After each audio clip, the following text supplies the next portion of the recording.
గన్నవరం మాజీ MLA బలబనేని Vamsi arrest అంటూ 2 రోజులుగా జరుగుతున్న చర్చ అంతా ఇంత కాదు.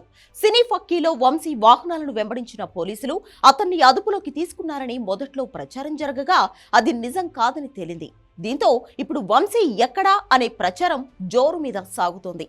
గన్నవరం టీడీపీ ఆఫీస్పై దాడి కేసులో వంశీ 71వ నిందితుడిగా ఉన్నారు. దీంతో ఆయనను అరెస్ట్ చేశారని ప్రచారం జరిగింది. అయితే వంశీ ప్రధాన అనుచరులు యూసుఫ్ పఠాన్, సర్నాల రమేష్ ను మాత్రమే పోలీసులు అదుపులోకి తీసుకున్నారు. ఈ కేసులో విచారణ కొనసాగుతోందని, ఇప్పటి వరకు 19 మందిని అరెస్ట్ చేశామని పోలీసులు క్లారిటీ ఇచ్చారు. దీంతో వంశీ ఎక్కడ ఉన్నాడన్న అంశం ఇప్పుడు ప్రతి ఒక్కరిలో ఆసక్తి రేపుతోంది. 2023 ఫిబ్రవరి 20న గన్నవరం టీడీపీ ఆఫీస్పై అప్పటి ఎమ్మెల్యే వంశీ అనుచరులు దాడికి దిగారు. దీనిపై అప్పట్లో టీడీపీ నాయకులు కేసులు పెట్టినా పోలీసులు పట్టించుకోలేదనే ఆరోపణలు వినిపించాయి.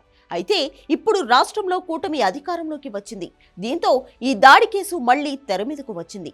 అప్పట్లో విధ్వంసం సృష్టించిన వారిలో 20 మందిని పోలీసులు అదుపులోకి తీసుకున్నారు. కొందరికి బెయిల్ కూడా వచ్చింది. ఈ కేసులో 71వ నిందితుడిగా వంశీ పేరు ఉంది.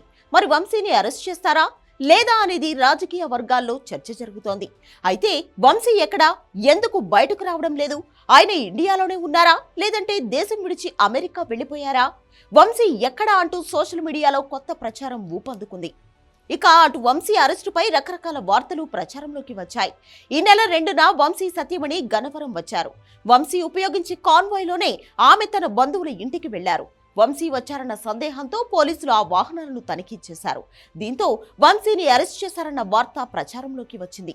అయితే వంశీ అసలు ఎక్కడ ఉన్నారన్న దానిపై ఆయన అనుచరులే భిన్న కథనాలను ప్రచారం చేస్తున్నారు.